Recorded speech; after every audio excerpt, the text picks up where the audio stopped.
All right, here we are. So right now we're going to the 2018 Brampton Beast Free Agent Hockey Camp. Guaranteed, 100%, I'll be the oldest guy there, but I don't care. Hey, we're there! Woo! You could be in your 40s and decide that you're going to venture back into professional sports. A lot of guys fantasize about this. Hey, hey! They're on you, eh? So Yeah, just well, try to avoid them.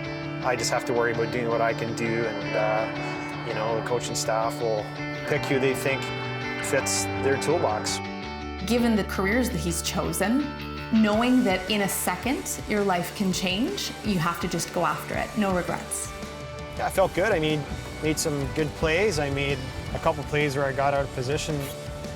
Whatever happens, Sunday, whatever news I get, you know, I'll accept and I'll move on.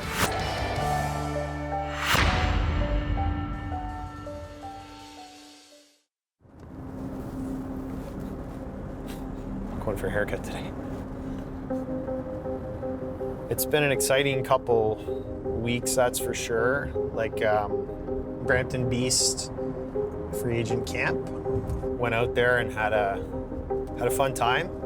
I was so tired after the weekend because I really put everything I had into it.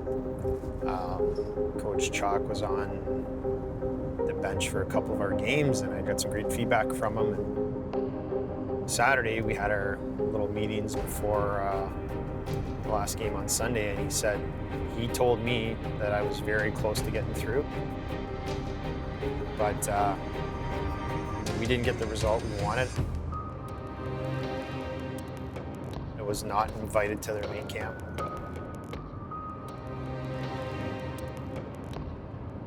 You can't play for every hockey team. Maybe you don't want to play for every hockey team. Wear that helmet out there.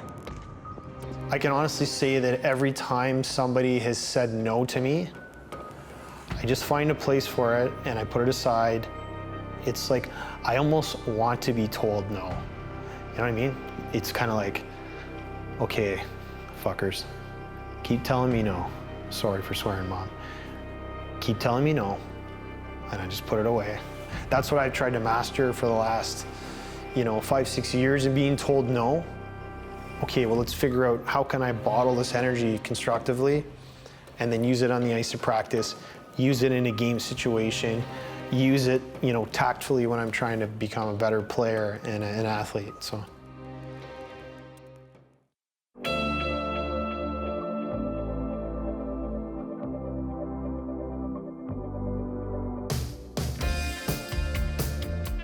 So I got a text message through Twitter on Tuesday, and it was from assistant coach from another hockey club in the East Coast Hockey League. We had a chat, and I was asked to come to their main training camp in the fall in Rapid City, South Dakota.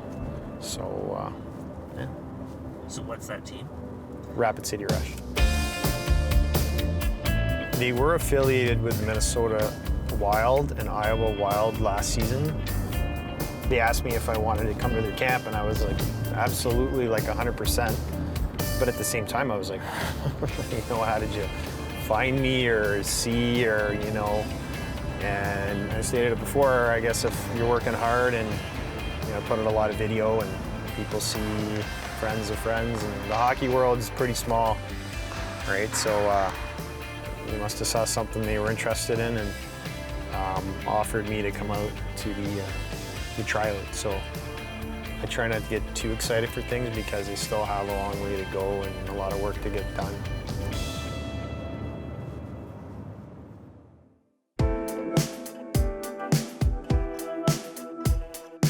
Trying to get tryouts, I would say it's been very challenging due to my age, right? Hence the 800 videos I have on Instagram and Twitter, like to showcase what I can do. And I want to try to nullify that age. I've been around 20 guys that have, the conversation has been Kevin Porter. Walked in, coffee talk, Kevin Porter.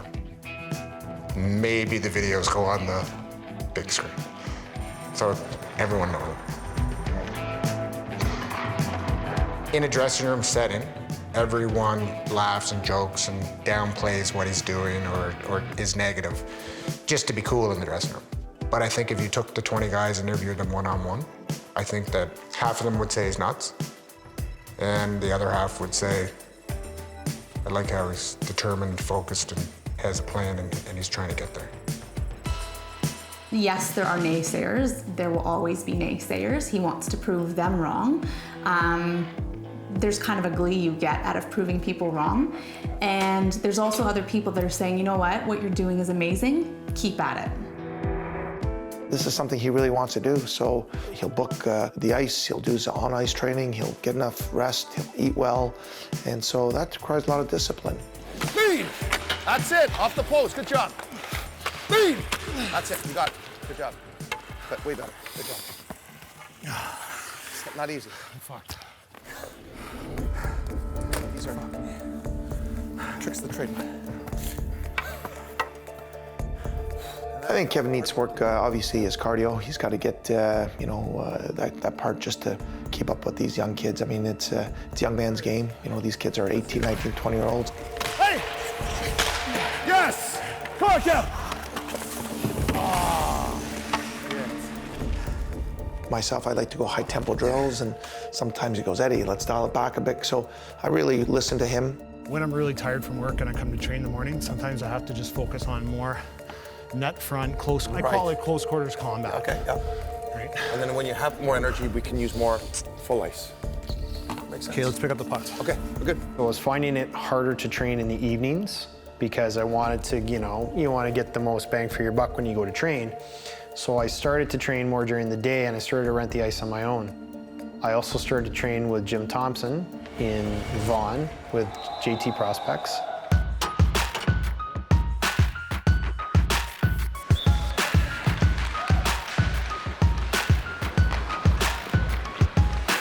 It gave me a really good foundation in individual skill work and also team-based flow drills, breakouts, trying to cover every aspect.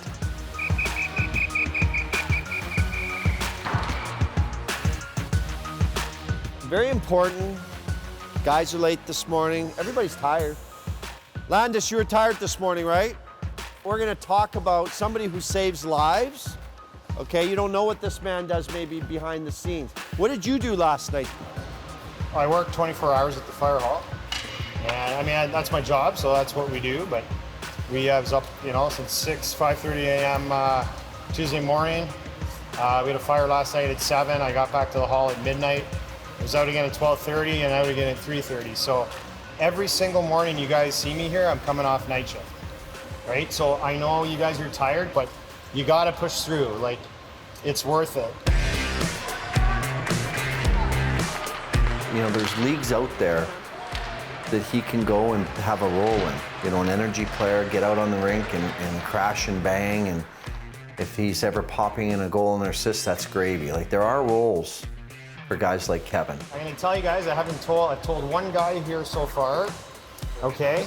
I went to Brampton East Camp 2 weeks ago and I played well, but I didn't play well enough for them, but I played well enough, I got to try out with another East Coast Hockey League team. So, you know what, all the little things like training when you're tired, training when other guys don't want to, your buddies don't want to, training on consecutive days, doing all the little things, it adds up. So you push yourself hard, you get an invite to a camp that you really want to go to, and everything should be easy. Okay, thank you for that, Kevin. Give him a hand.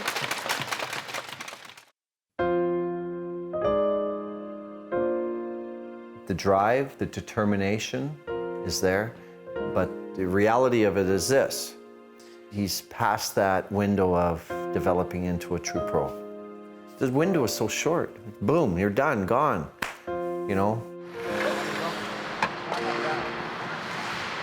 I know guys who have no more contracts, people have no more interest in them in pro hockey, that are in their 20s that are much better than Kevin.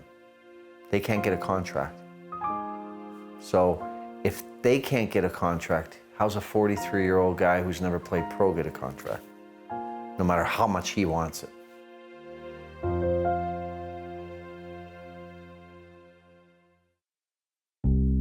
KP Psych, take 1, marker. KP Psych. How's it going? Good, how are you? Good. Cool to get things started for real here. Yeah. Sports psychology is essentially just the connection between your mind and your performance. Just as they have personal trainers, strength coaches, nutrition coaches, all that stuff, we're starting to see that teams are employing their own sports psych person. If you ask a pro athlete what percentage of their success is physical compared to what percentage of their success is mental in terms of making it to the pros, I would know almost no athlete that would say it's 100% physical. Like I only got here because of my physical abilities. That'd be a very rare answer. But unfortunately, a very common answer is when you say, okay, well, how do you divide your training time then in terms of your mental training opposed to your physical training? Then it becomes 100% physical. It's almost the norm. If you look at your breakdown, like what percentage of your training is physical compared to mental? You know, I try to psych myself up, if I will, you know, before I'm, you know, going to the training session, whether it's at the Muay Thai club or whether it's, you know, just going to the track to do sprints or on the ice. In hockey, you got to have a real bad memory, right? If you make a mistake during a shift, you got to get off, learn from it. Look at the iPad, talk to your coach, talk to your teammates. Okay, next shift, right? Might be in a minute, 30 seconds, 5 minutes, or you might ride the pine. So, you know, you have to learn how to move on quick and kind of forget things. I've never seen Kevin play like in games, but if I was a defender and Kevin was forechecking, I don't think I'd want to be that guy, because not only is he fast and he's strong, but he's relentless. Like, you can see that just with who he is. Control what you can control, and I always say that. That's kind of, you know, not to sound cliche, but it's true, right? Like, you just control what you can control. And I think it's funny that you mentioned that, because it's actually not cliche at all in terms of this setting and sports psychology in general. We always talk about being process driven and really lock in on focusing on your process much more than focusing on the results, because almost word for word what you just said, we want to focus on our controllables. He could benefit so much from this, because I can't imagine Kevin on his own just kind of knows about the different at-home things you can do mid-game, on the bench, things you can kind of do to regroup, just pre-game prep. There's so much stuff. You see how hard the guy trains his body. If he trains his mind to a similar level, look out.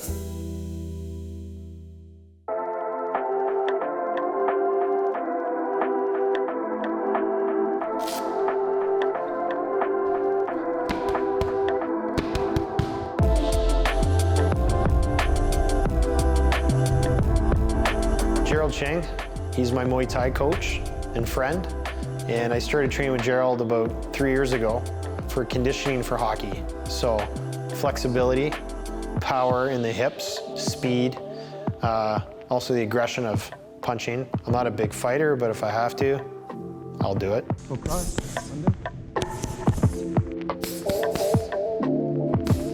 This has helped me with hockey because I have to think as I'm moving and be aggressive and try not to get hit. So it's so paramount with hockey training, right? But and when it comes down to it, the basic fundamentals of hand-eye coordination. Yeah, totally. This is like, you know. Yeah. That one too.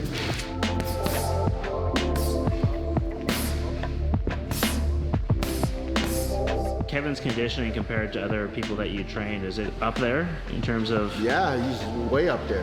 It's a whole different cardio. This guy has a gas tank forever, you know. But that's because he does so much.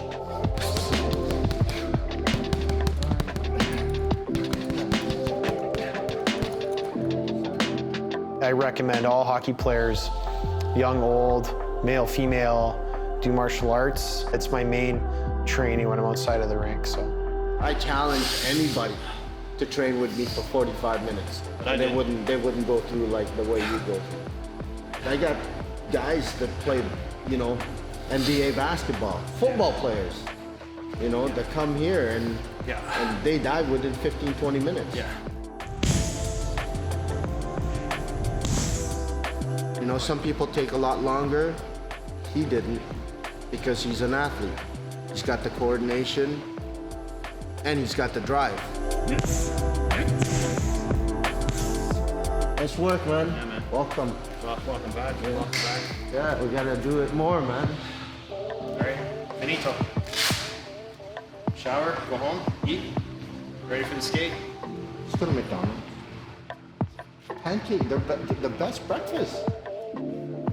Where's the best breakfast? McDonald's. Pancakes and egg whites, man.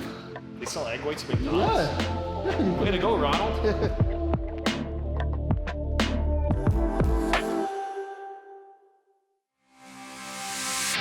Go, guys. I'd like to see Kevin succeed, even a player coach or a player mentor. He'd be an asset to any team. Hey! My son Jeffrey looks up to him so much. They're talking during practice, what they can do better and how, we're going to work on this. No rebound. Good. Jeff's ultimate goal is to hoist the Stanley Cup and be a professional athlete. And for Jeffrey to have a dream of playing the NHL, I've always encouraged him to follow his dreams and keep working. And going on with somebody who's highly motivated and has a bunch of drills predetermined, it's great for Jeff to have somebody a little older, I'll say a little older, shoot on him. So a little bit harder than he faces in practice now. Oh! It's high-paced, so Kevin doesn't slow down. He'll run off 5 or 6 circuits and then take a break. Whatever you like. Grab a drink. And when I come out, it falls out for an hour. Like, we're dead. Like, he's tired when we're done. Tired. It's work.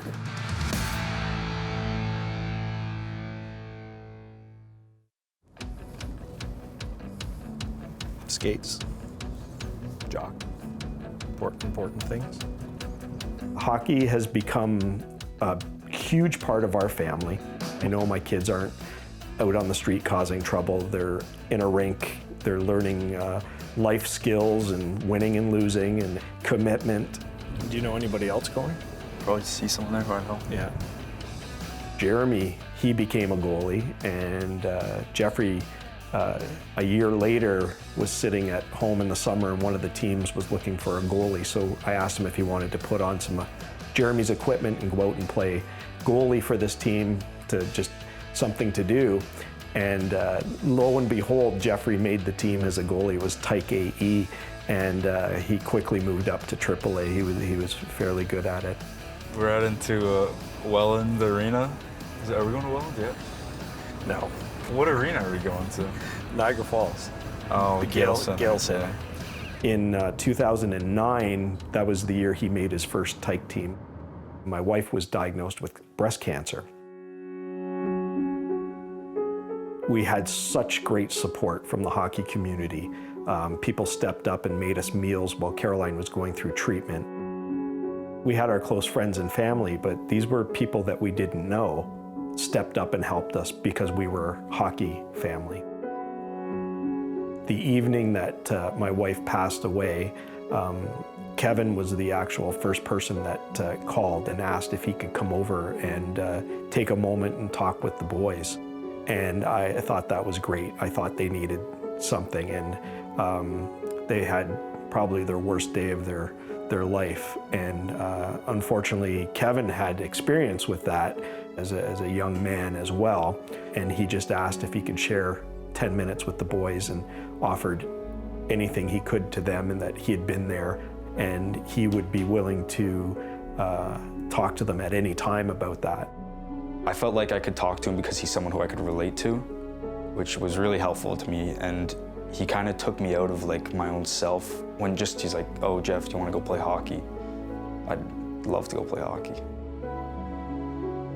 Jeffrey, he was quite young when Caroline passed away. He was only 11. There was a lot of things put on his plate that not a lot of adults could handle, and he had to mature very quickly through all that, and he did. He did. Our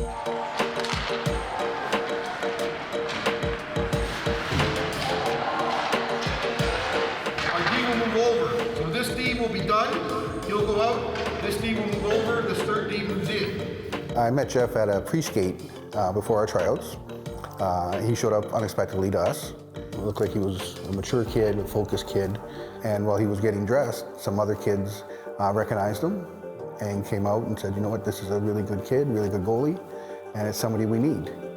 And we watched him play, and we saw he was focused, and he was quick, and he seemed like the right fit for our team.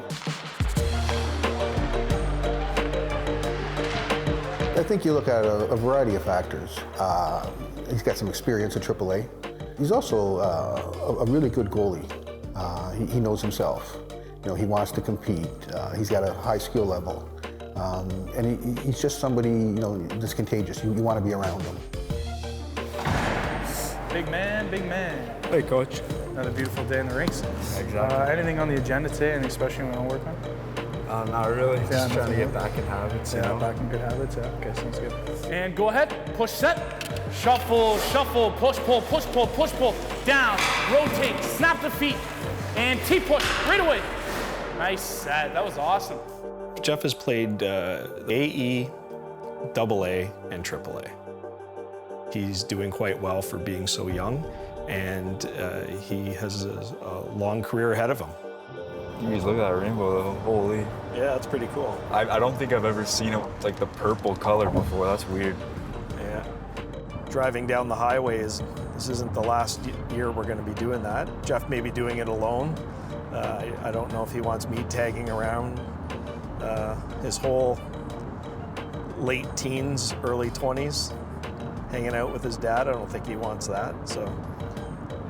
My time's almost up, so it's bittersweet. I do enjoy going to the rink and hanging out with some really good people, and hockey's been very good, and it's been a close-knit community, and it's been good for our family, so. But on to bigger and better things. Would you go to Europe? Would you go, what are you willing to do? Oh, going to Europe, that would be sensational. Like it's undescribable. To go play pro hockey, get paid for it, and live in Europe, like that's crazy. Good job out there, big man. Nice, Coach. Solid. Feeling good? Feeling great.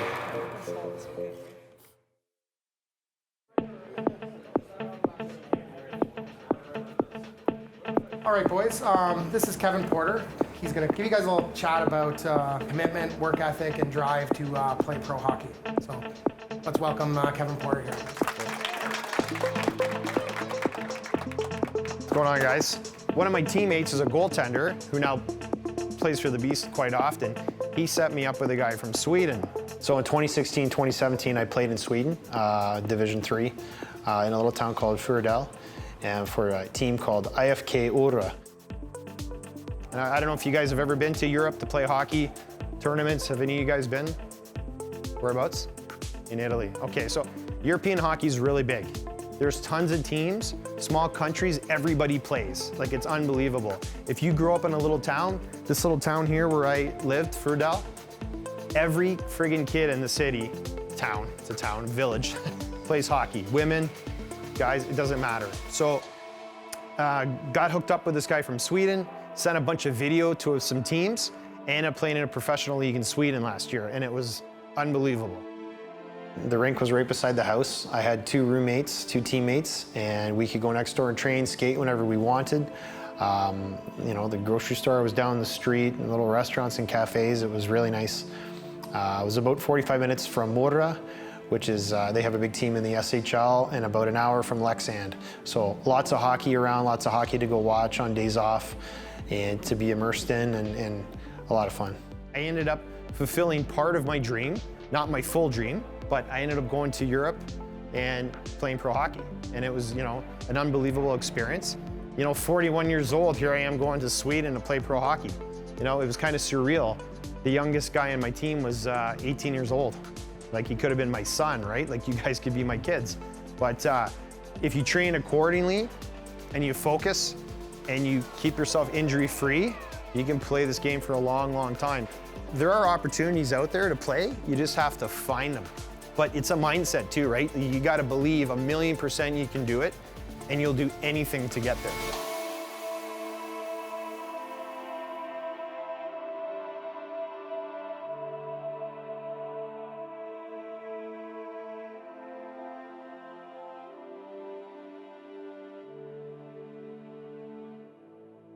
Where are we and how was your drive? We're in Rapid City, South Dakota, and drive was very long. It was very, very long. I think 2,200 kilometers. It's halfway to California. I almost just kept going, right? Almost just went right to the beach. And you wouldn't want to do it in the winter. It'd be too treacherous. Yeah, I was really tight, very, very tired the first night I got here. Didn't sleep the greatest. We're up 3,000 feet, the elevation, so you start training right away at, you know, at a higher elevation. It's a little challenging, so. Last one? Last one. It's all good though, you just overcome it. And I guess when I go home, I'll be like Superman because, you know, when you train at a higher altitude and then you go home, you know, go to a lower altitude, you're supposed to be like Superman, so. Yep. Oh, digger. Oh. Woo! Holy fuck. Fucking right. Do altitude It was a lot of fun. Just a nice light skate introductory and a 2-mile run around the track. When you don't run, that's a lot of fun. We're on the ice at 10:30 tomorrow, so make sure you hydrate, guys, okay? Higher altitude, a lot of water. Eddie! That's awesome. Oh, I wanted to buy a bike so bad and ride to the coast of California, but I know you do. no, I had a great day today. It was a lot of fun, man. Yeah, it was awesome. Nice. Yeah. You know what?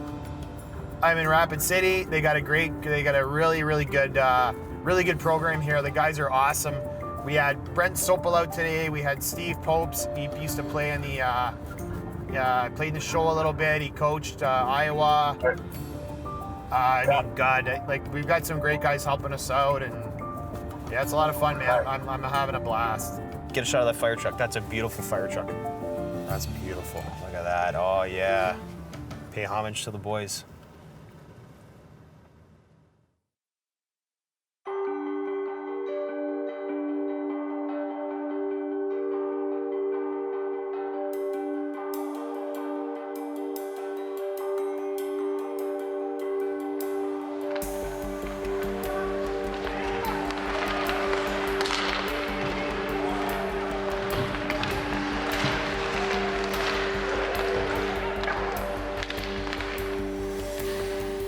You know, the hardest part is not having Ash here.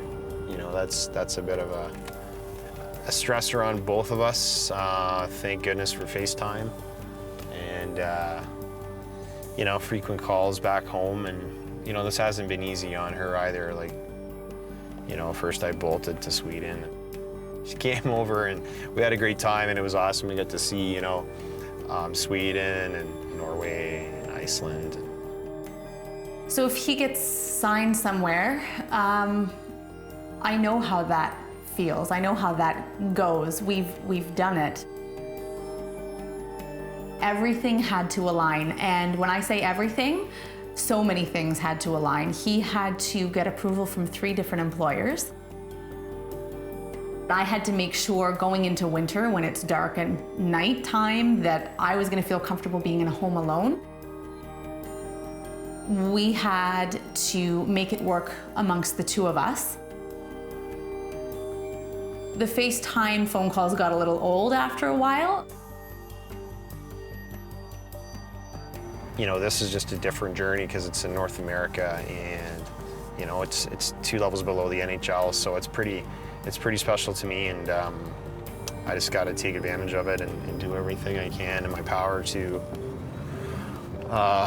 you know, get the job done, right?